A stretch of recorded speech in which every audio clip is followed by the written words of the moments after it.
back from get the podium here. Okay, pick it up. Oh, thank you.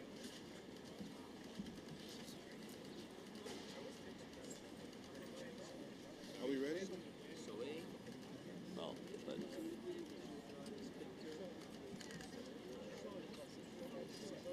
who is facilitating? Who is the?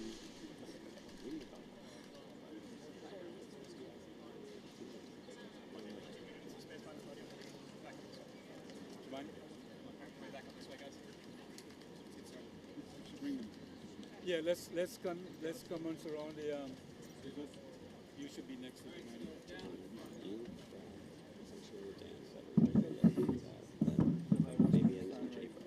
Right here.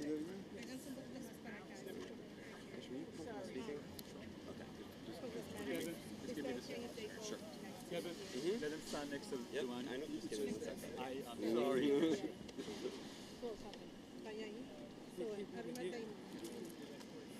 I remember the place. Here, I'll go on the other side. I'll go on the other side. Sorry. I showed up there.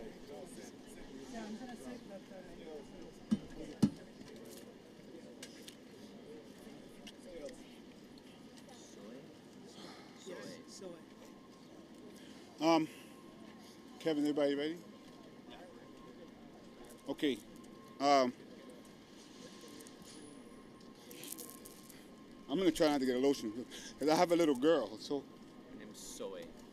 Soye. And she was asking where her daddy was. Like that's a lot. It's a lot.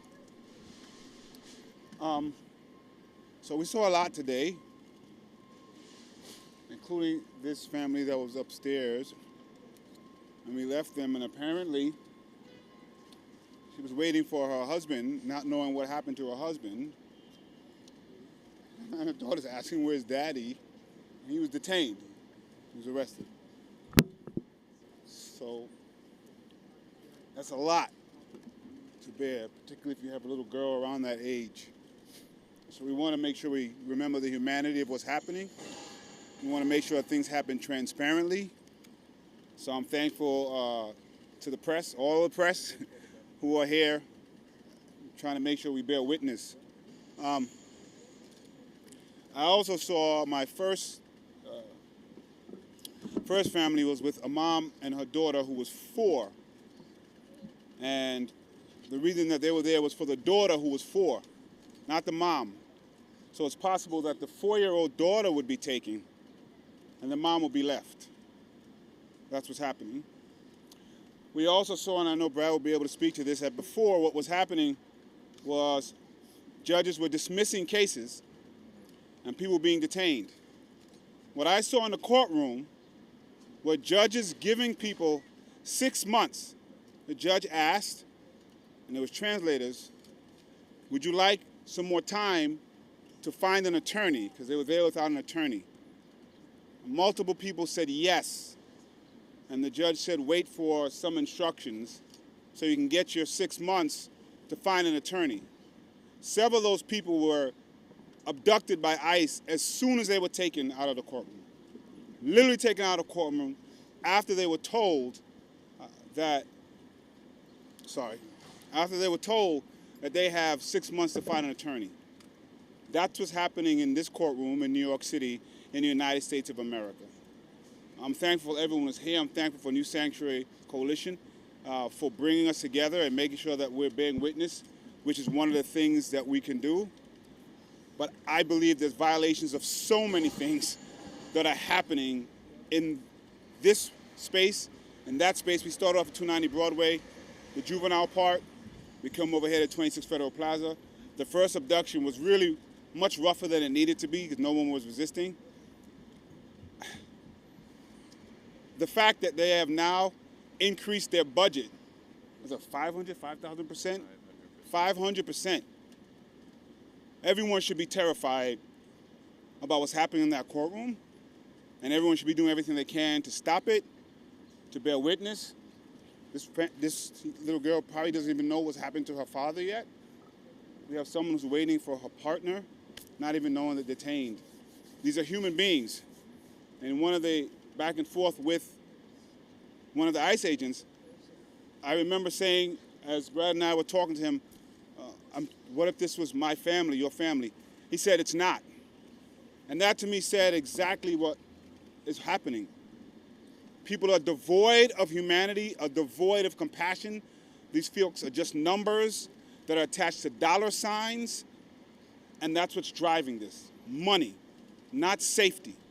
And we're in a city where the so-called mayor is not saying anything about it. And it's happening in this city, in his city, with a city full of immigrants. It is deplorable what's going on there. And what I saw is probably not even the worst of what's been going on. We'll hear for some people, and then we'll take some questions. Next up, we'll hear from Comptroller Brad Lander, who's been here probably more times than he wants to remember. Thank you, Public Advocate. I'm New York City Controller Brad Lander. This is my 6th visit here over the past month, and honestly, each one is worse than the one before it.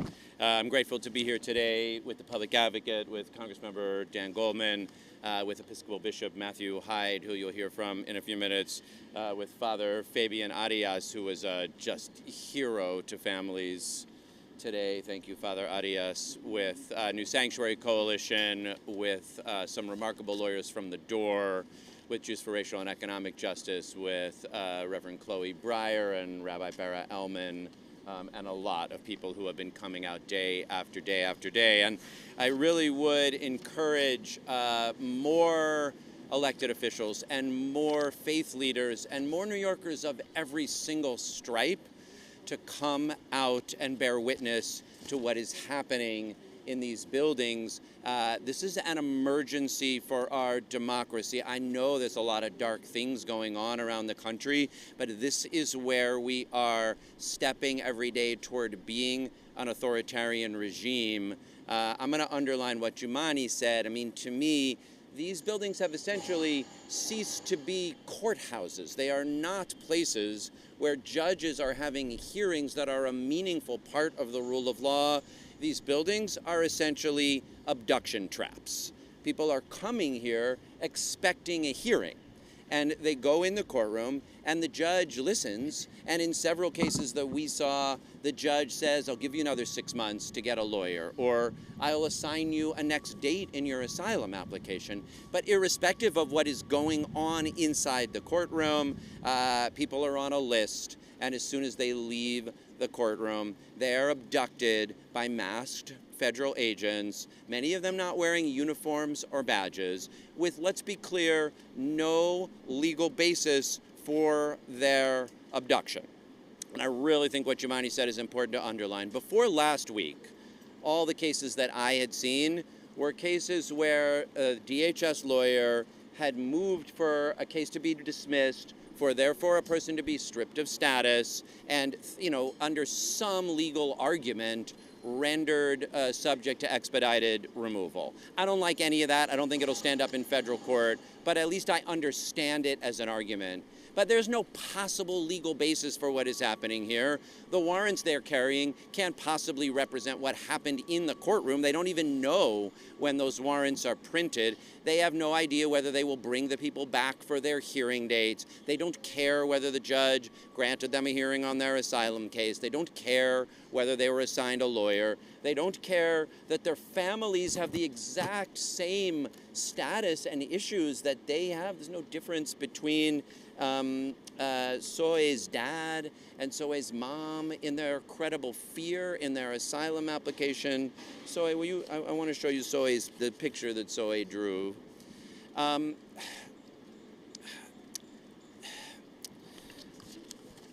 Again, what's supposed to happen in a courtroom is a legal proceeding that gives you an opportunity to have your case heard. That is not what these buildings are being used for. They're being used to lure people here so that they can be abducted by ICE agents. So when I say this is an emergency for the rule of law and due process and for constitutional democracy, I'm really not saying it lightly. And if you don't believe me, here's the thing: come witness for yourself.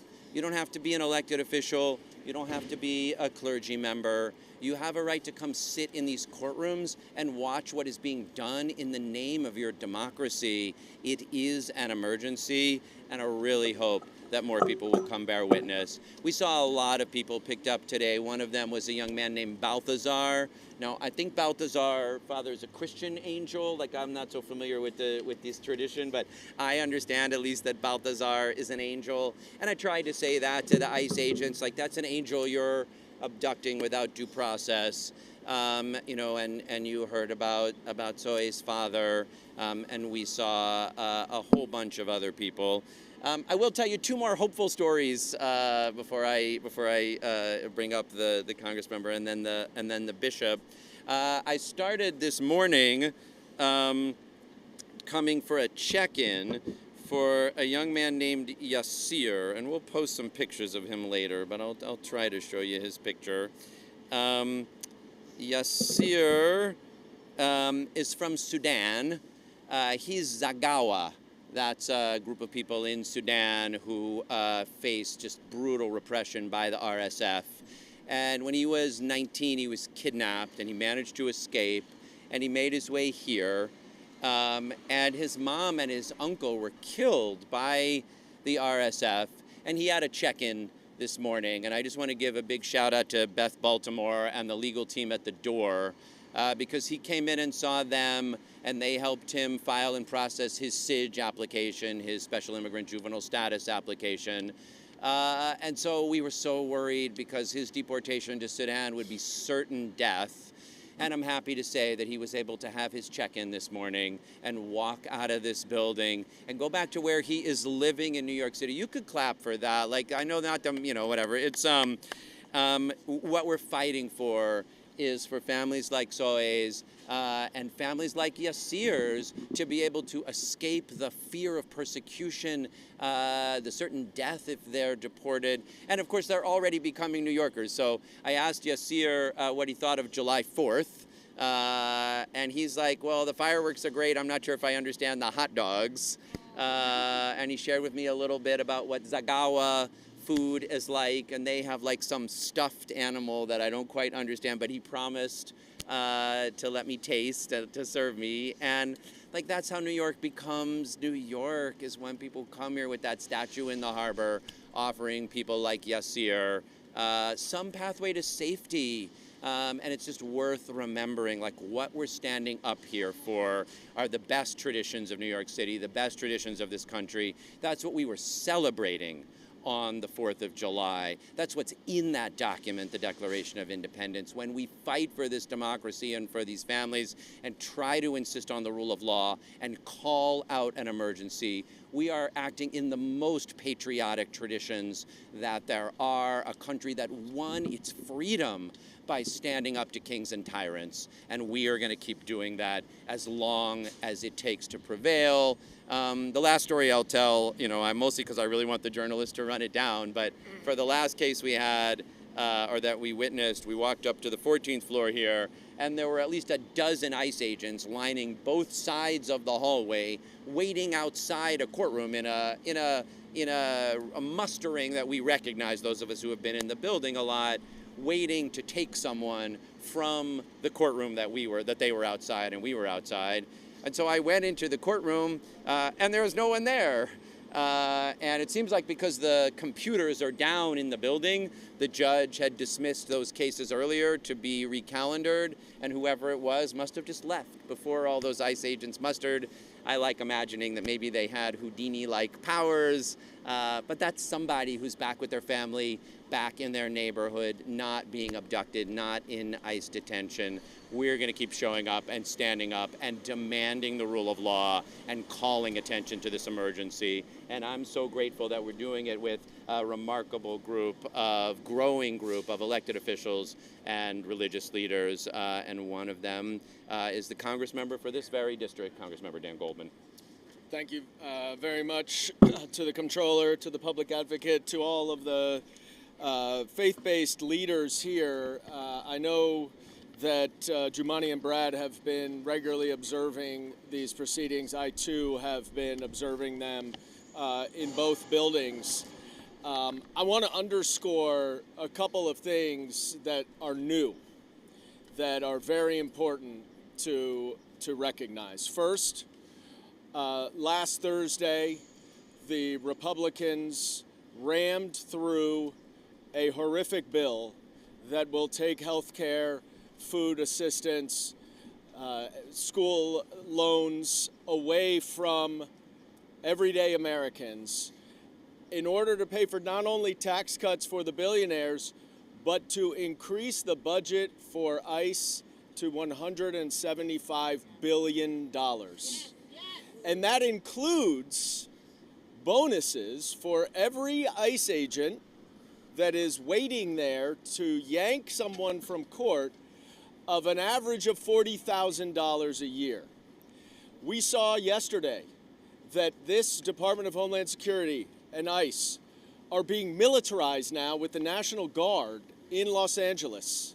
It literally looks like some kind of internal military takeover that you would see in another country that is not a democracy, but instead it's right here in the United States.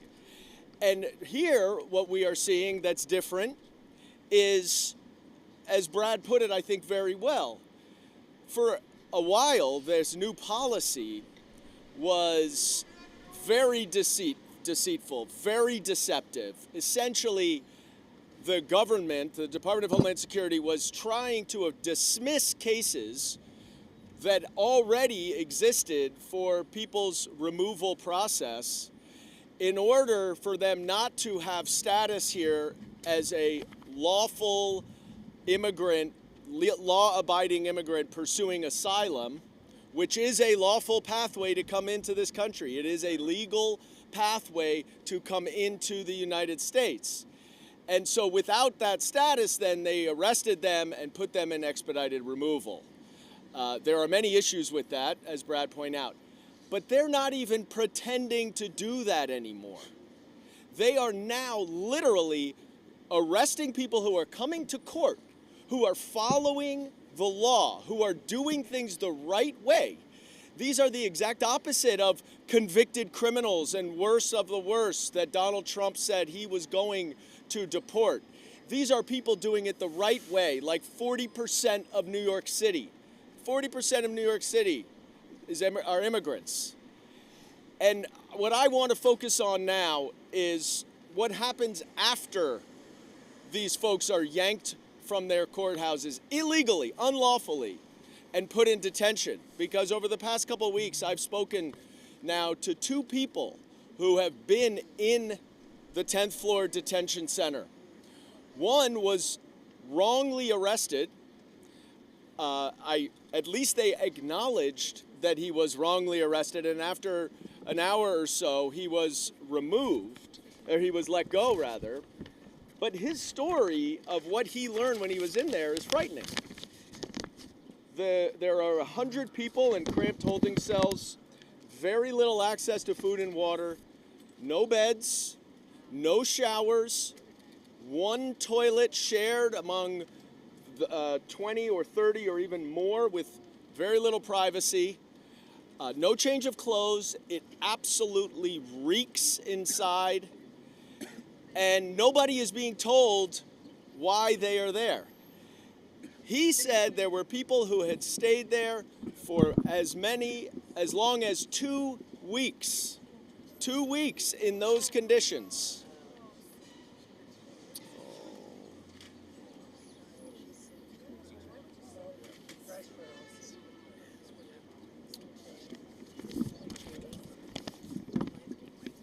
They're shackled by their arms, their legs, and their waist. Remember, these are people going to court for a civil immigration case, and they're being shackled as if they're alleged murderers. And then this morning, I spoke to another woman who had been detained in there for about 4 days. She's Ukrainian. She went through the CBP One app and made an affirmative asylum claim. She went into court with her husband. They're on a joint claim. and they got their case moved to March of 2026. They walked out of the courthouse and they were snatched and detained and arrested not only by ICE agents, but also by FBI agents.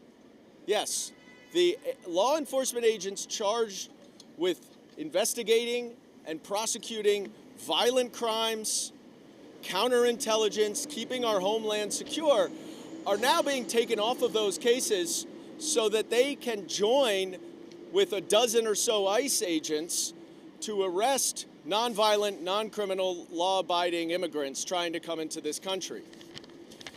The conditions that she described are very similar. She had to sleep on the floor. She had no blanket. She was given an aluminum sheet. Very little food. Very little medical evaluation. There was one nurse there. She ultimately was released because she had serious abdominal surgery scheduled that she went to. The day after her surgery, she got a text message that she had to appear within 2 hours in person here. Here. She was still in the hospital. She was able to extend it. Now she's been pushed back to 4 to 6 weeks recovery so that she can check in by phone. But her husband is not so lucky. Her husband has been transferred down to Texas. Remember, he is a lawful asylum applicant who came in through the CBP-1 app from Ukraine. Obviously, we know what's going on in Ukraine.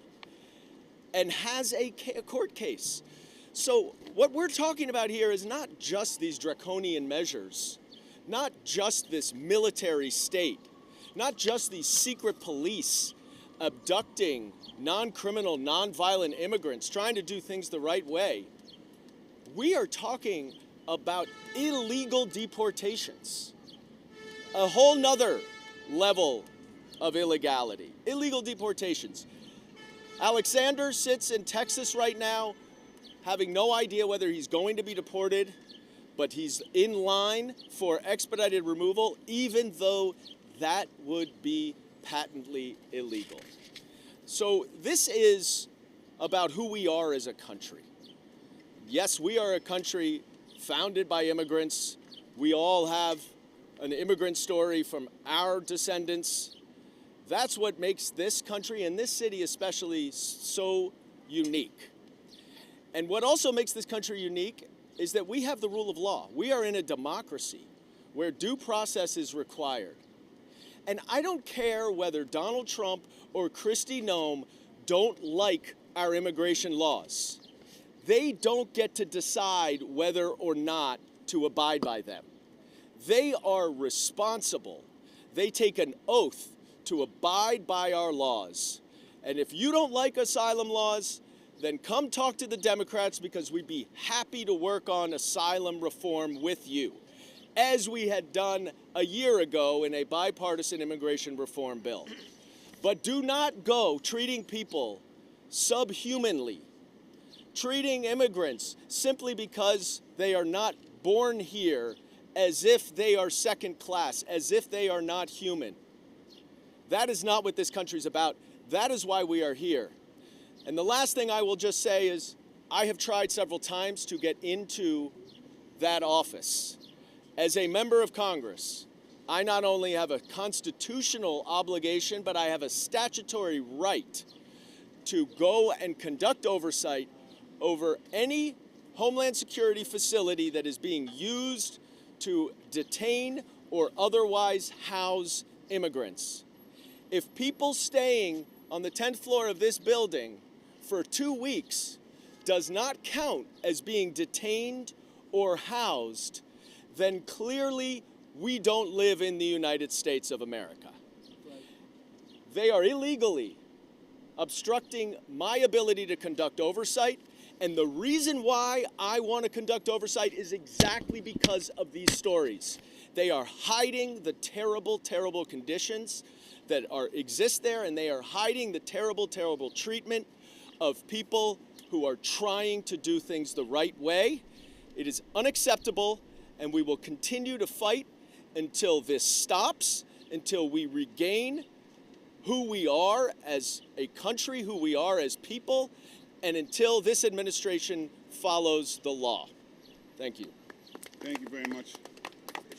And of course, just want to acknowledge little Soleil. I'm sure that's a trauma that is occurring, mixed with heat that's going on. So we're going to try to move it a little quickly so folks can get out of the heat. I appreciate that. Wait. We're going to have the Father Arias come, but we want to have Bishop Hyde Yes. speak first, and then Father So Arias. the folks who are working with them are going to speak. So we're just saying, pick to hang tight. We know it's hot, so folks will speak as quickly as possible. Good afternoon. My name is Matt Hyde. I'm the Episcopal Bishop of New York. We've come today to witness to our deepest values and to the best of New York. These people are our families, our neighbors, and we believe that they are children of God. And so we come with interfaith partners, we come with our elected leaders to witness both to the real life of the families today, but also to the unfortunate real life of our country at this time. The people we saw today came because they were seeking a safe place. They were seeking a home to raise their kids. They were seeking a place they could trust, and they were following the rules. Our parents and grandparents called this the American dream. But instead, as they exited the courtroom, they were detained without reason and contrary to the rule of law. We have the chance, you and I, every day to choose what kind of city we live in, what kind of culture we have. We get a chance to choose whether we live in a culture of scarcity, of cruelty and chaos, or a culture of generosity, of care and connection and courage.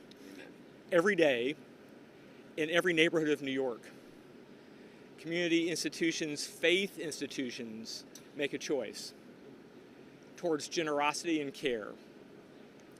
That's the choice that we made today, to witness and accompany those going through the court process, those being illegally detained today. We're inviting all of New York to share in this choice, to choose a culture of generosity, a city we can be proud of, that honors our deepest values and welcomes our neighbors. Amen. Thank you. Thank you, Bishop. Thank you. And to close this out, we'll have Father Fuller and Father Fabian, who was with the family, and they'll also explain. Beth Baltimore. Who's the lawyer From Beth which from one? the door. Beth Okay. Baltimore's the lawyer. Who we going for? The father's Okay. Oh, and Jay Fred. Okay.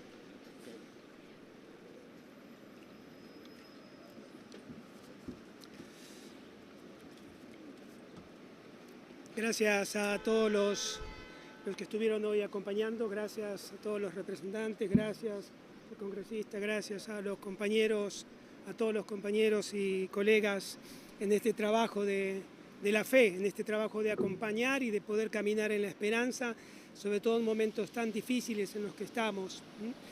Hemos ido un grupo esta mañana a la corte, aquí en una de las cortes de migración, en el 290 de Broadway, y hemos, como todos los días que se están presenciando estos casos, que lamentablemente atentan día a día contra lo que es la constitución de este país, porque es debilitar la constitución de este país, es debilitar cada vez más la democracia de este país. Esto es lo que están haciendo. E insisto en lo que dije varias veces. Esto es un estado de terrorismo enfocado en la comunidad inmigrante, en donde el mismo gobierno está enfocando este terrorismo, no solamente a través de los medios, no solamente a través de las leyes que están estableciendo, sino que también en estos procesos ilegales que están haciendo de desestimar los casos. Cuando la jueza dio continuación a un caso y que afuera los está esperando de una manera agresiva y violenta, lo que es el ICE. Entonces, esto tiene que ser absolutamente denunciado. Esto tenemos que tratar de defender. Toda la comunidad estadounidense tiene que defender lo que es la democracia, defender lo que son los derechos inconstitucionales. Hoy presenciamos, como todos los días, pero hoy presenciamos una separación de familia. Entró una familia, el padre, la madre y la hija, los tres entraron a corte. Tenían los casos separados. El primer caso que tuvo fue el del papá, de la niña Zoe. La jueza le dio una fecha para el mes de octubre para poder presentarse nuevamente. Cuando sale de la corte, había un grupo de más de 10 del ICE de una forma violenta y agresiva, que lo apresaron, que lo detuvieron y que lo llevaron a un centro, que en este momento debe estar en un centro de detención. A la hora sale la madre, pensando que el marido estaba afuera y que el padre de la niña estaba esperándole afuera. Y cuando empieza a preguntar, dice, ¿dónde está mi hija? ¿Dónde está mi esposo? Y la niña comienza a decir, papi, ¿dónde está papi? Y tener que decirle, fue el primer caso que detuvieron. ¿Cómo que lo detuvieron? ¿Usted está seguro? Sí, estoy seguro. Y la niña preguntando por su papá, la madre no sabiendo qué hacer, la niña recién que estaba acá salió descompuesta, porque pensamos que los niños no sienten todo esto, pero obviamente que los niños lo sienten y lo sufren. Entonces, creo que estamos viviendo en estos momentos absolutamente de un fascismo en el cual está atentando contra todos los derechos de las personas, contra los derechos de la familia, dividiendo la familia. Entonces me parece que no solamente desde nuestro lugar, desde la fe, pedir a Dios para que transforme los corazones de los que gobiernan, para que pueda hacer que sus corazones sientan compasión, sientan piedad. Piedad por el respeto. Piedad por los que vienen a buscar un futuro mejor. Piedad por todos aquellos que están siendo brutalmente detenidos. Todos somos inmigrantes. Todos los que estamos acá somos inmigrantes. Creo que ellos tienen el mismo derecho y tienen que tener los mismos privilegios que tenemos nosotros para poder vivir en igualdad de condiciones. Una familia trabajadora, una familia que realmente educaban a su hija, a Zoe de 6 años y que le están educando. Y en este momento una familia que está dividida. Lo único que me queda es pedir a Dios que siga realmente moviendo los corazones de los que gobiernan y tienen el poder en este país, para que realmente tengan compasión y podamos realmente vivir todos en igualdad de condiciones y con misma dignidad. Que Dios los bendiga. Amén. Thank you, Father Fabian. I'm the Reverend Robert Foltz Morrison, a retired Presbyterian minister and also a volunteer with the New Sanctuary Coalition. Every week, as Father Fabian has indicated, the New Sanctuary Coalition is accompanying people through the stories that you've already heard. These are many people who have no attorneys, and so I give a call out to attorneys that may be listening to this. We need more support. The judges constantly are saying, find an attorney, find an attorney. I also am a member of a faith community, and so I'm saying to the faith community, we need more people from the faith community to speak up in America and to accompany these people throughout the entirety of their court cases, both before, during, and if anything happens afterwards, as you've heard before. When I was a younger pastor, there was a wonderful song that many of you still remember. We are the world. Yes. We are the world. There comes a time when you heed a certain call, right? This is a call to New Yorkers. This is a call to America to respond and not sit back. You're seeing the fabric of our nation implode. You're seeing people torn apart from each other. And so this is a call to you all to get involved in accompanying them. If you don't know how, be part of the New Sanctuary Coalition. Look it up online. Look up other groups that are accompanying, because the people that are in these buildings need someone to know that not only God is with them, but God has flesh and God sits with them through this process. So be just, be kind, and be humble in the way you approach people who have great needs, and they will be thankful to you. Thank you, press. Thank you. Sir, if you don't mind, before you go, could you maybe just translate about a minute of that family-specific story for us? We can do that. Please, We can sir? do that after. Just let him do it. Go ahead. Yeah, further out. Yes. What happened to the family? With the family that we wait, the group we went for the accompaniment to the people in the court, and this family was together to the judge, and was a separate cases, and when the husband, the judge say, okay, you need to come in October for the next appointment. He was happy, and we lived together, and we lived to the door for the court. That's more than 10 people, more than 10 police, the ICE police and the very aggressive, the very violent detention to the guy, and then he came to talking. Everybody went to say nothing, and they say no touch him, and then they take him for detention. One hour later, when the wife left the court, she asked, because she don't see what happened. She asked, where is my husband? My husband, she say, and when I leave, they say, your husband was detention, and she say, I don't see. Yes, was detention. And why you know? Because I was with him, and I saw when the ICE detention, and she was in shock. And the girls, she asked, 6 years, she asked, where is my father? Where is my daddy? And I can't respond, and the mother had to respond. And it was a fiction movie. We can't believe it was, and it was terrible. And now we're with the family, and we need to protect with this family. We need to an emergency for the lawyer to try to take the husband for the detention center. And where This are is they what's from? happened. Where are they from? They from Honduras. Yes. What kind of claims were they adjudicating in court? Asylum? Asylum. It was asylum. Yes, but everything was fine. And it's the reason the white judge said you come in October with a lawyer. That's only what they did, because they don't have money for the lawyer. And the reason why we were with them is for the accompaniment and the support for the next appointment for the lawyers. Yes. Thank you. We want to just make sure that Yes, Beth and I'm sorry. Barra So we have, get those last two. Hi, everyone. My name is Rabbi Barra Elman, and I'm with Jews for Racial and Economic Justice.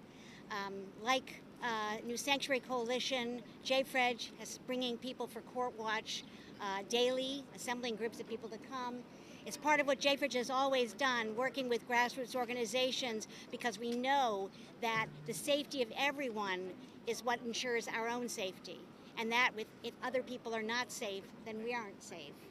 So it's really important that we've been out here, and I've been out here a number of times witnessing the real aggressive, I would say violent arrests of people by ICE agents. And as the comptroller and the public advocate had said, the situation has escalated where it used to be the fiction of at least, dismissal leaves you temporarily stateless, even though you're supposed to have 30 days to to try to challenge that. That the stateless situation was what enabled ICE to claim that he could arrest people. Now, despite the fact that people are actually being given court dates, they're being arrested summarily and violently, and often, in heartless ways that are needlessly heartless. Fortunately, there are people who are getting out, and I think the presence of observers is part of what makes that happen. I think it's important that people be up there and show the ICE agents that we can outnumber them. It may not always work, but it probably works sometimes. And so it's really, really important. Before this new era of ICE thuggery, I used to accompany people with New Sanctuary Coalition, and while it was a fearful time for the people who were coming in, it was nothing like this. We were simply there to provide kind of the moral support of knowing you're not alone, your community loves you.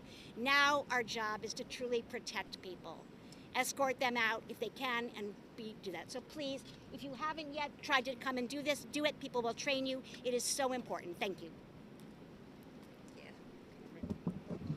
Hi, everyone, and I know I'm going to be brief. We've been here for a long time, but I'm Beth Baltimore.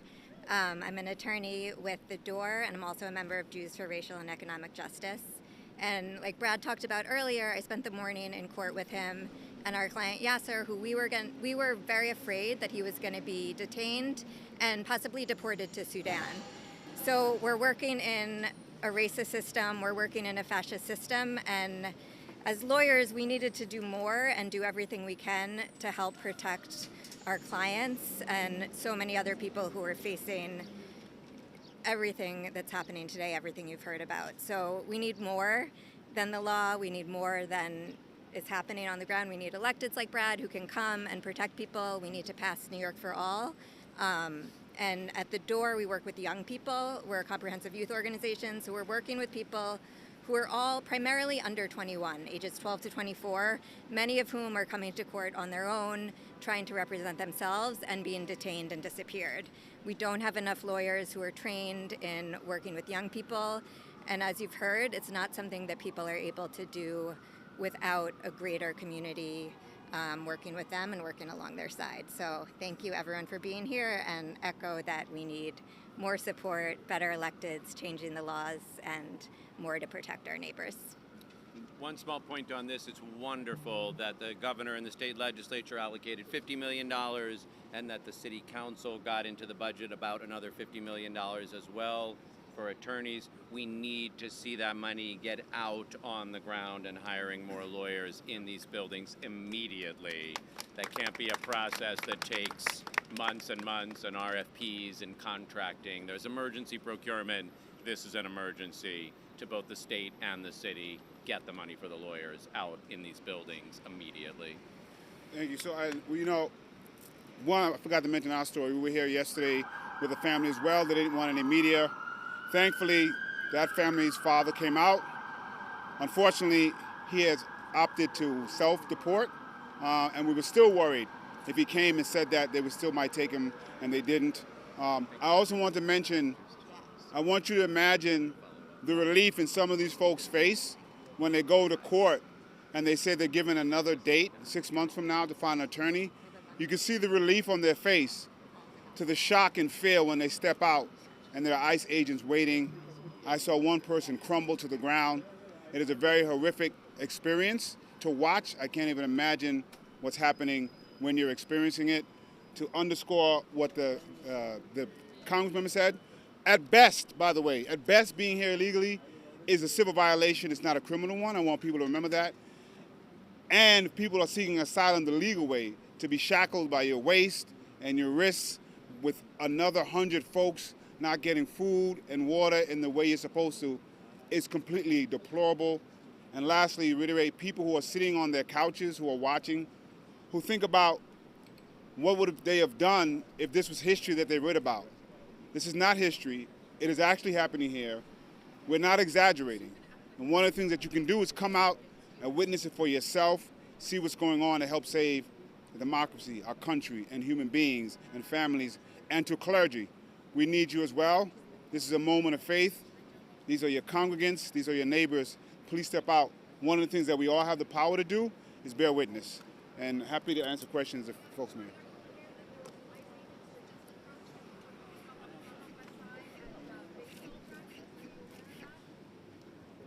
I'm not surprised, and I'm not surprised that the mayor won't, or the deputy president, Adams, won't say anything about it. And so I did see that something similar happened at a park, I think it was in Los Angeles yesterday. I've been thinking about when something like that is going to happen here. It's very scary.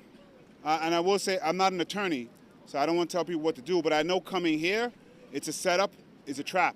Even if you're trying to do it legally, you might be, what we're seeing is abduction for money. I just want to be clear about that to the media. People are being paid and given bonuses for how many people they can abduct, irrespective of what the law says.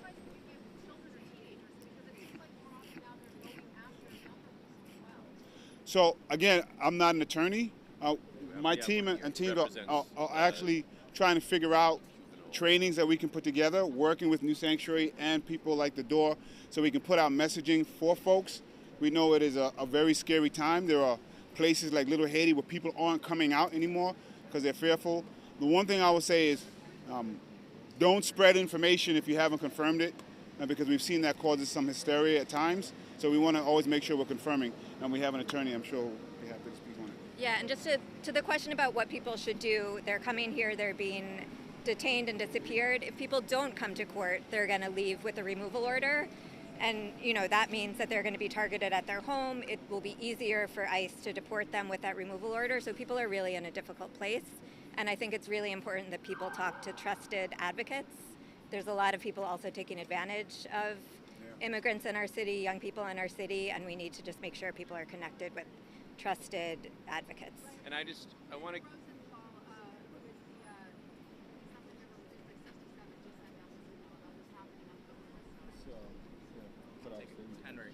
This speaks, though, to one more thing that the city can and should be doing and is not doing. I mean, Jumaane very clearly, rightly called out the mayor.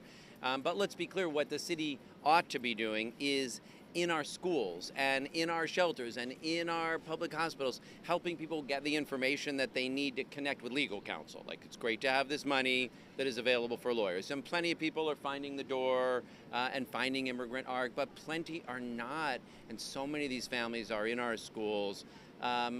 We can be using the network that the city is to let people know that there is legal help available so that they could get the best advice in these cases, which we can't give from this podium, but that's what the city of New York can, should, and will be doing when we have a mayor who upholds our immigrant traditions. When we spoke with you maybe 3 weeks ago outside of court, it was maybe a week after you'd been detained yourself, you were already discouraged at that point and said just something has to give, and what you're describing today, what everyone's describing today, is yet another escalation in tactics. Yes. I mean, at that point you mentioned we maybe need mass civil disobedience. Is that what is needed at this point, an escalation in protest and civil disobedience? Well, first let me talk about other escalations we haven't even mentioned from this podium, but besides what's happening in this building, and I don't say this lightly as a Jewish New Yorker, like there's a concentration camp in Florida that the president went to open where some of these people may well wind up, and now we are rendering people to nations like South Sudan where they will very likely be killed. So yes, I mean, this is an emergency and greater tactics are needed. What those greater tactics are, what it looks like for cities themselves to take stronger action. I know one thing it would take for New York City to do would be making sure folks have legal representation. Lots of the folks that get detained in this building, they still don't have lawyers because they didn't have lawyers on the way in, and now they're detained, and we are struggling together to figure out how to connect them to legal representation to get their cases in federal court. New York City could be doing that better. And yes, I mean, if your question is, are we all as Americans witnessing what's happening in Florida and what's happening in South Sudan and witnessing what's happening in these buildings, called on to do more than we are currently doing to insist on our democracy and the rule of law? We are. I'm thinking hard about what that looks like, and we'll stay in touch with you about it.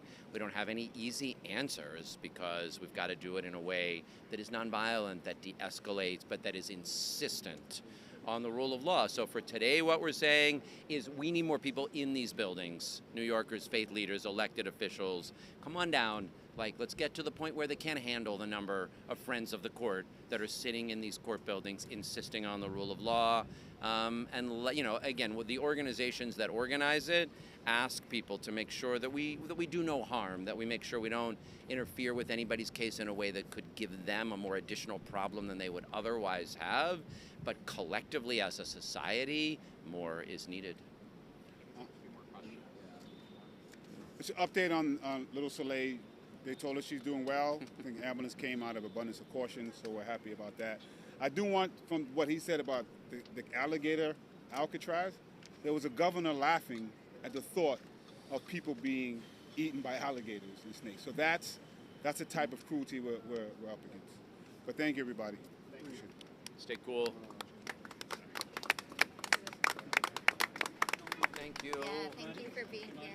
I know you probably won't forget it. My birthday gets started off on a better footing.